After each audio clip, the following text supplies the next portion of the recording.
যে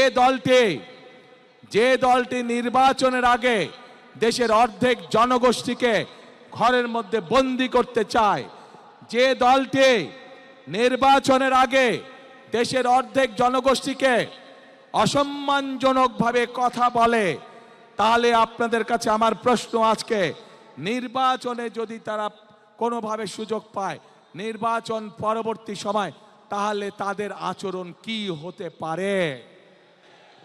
কাজেই প্রিয় ভাই বোনেরা, এরা শুধু নিজের স্বার্থের কথা বোঝে, এরা ধর্মকে ব্যবহার করে নিজেদের স্বার্থ রক্ষা করার জন্য।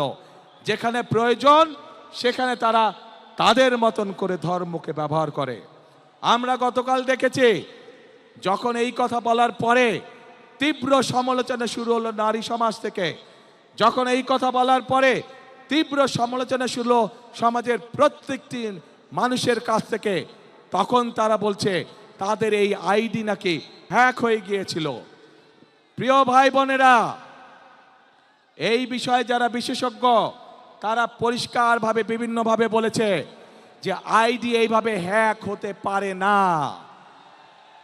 একটি রাজনৈতিক দলের একজন সিনিয়র নেতা জনগণের সামনে নির্বাচনের আগে এইভাবে মিথ্যা কথা বলছে, দলটি পর্যন্ত মিথ্যা কথা বলছে তাদের আইডি বলে হ্যাক হয়ে গেছিল, অথচ আইডি হ্যাক হয়নি তাদের।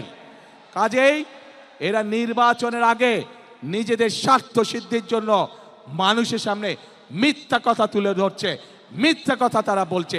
এদের একটাই পরিচয়, এরা মিথ্যাবাদী, এরা নিজেদের প্রয়োজনে নিজেদের স্বার্থেরা মিথ্যা কথা বলে। যারা মিথ্যা কথা বলে, হাজারো লক্ষ কোটি মানুষের সামনে যারা মিথ্যা কথা বলে, যারা বিশেষজ্ঞদের মুখের উপরে মিথ্যা কথা বলে, এরা আর যাই হোক, এরা দেশ দলেরই হতে পারে না।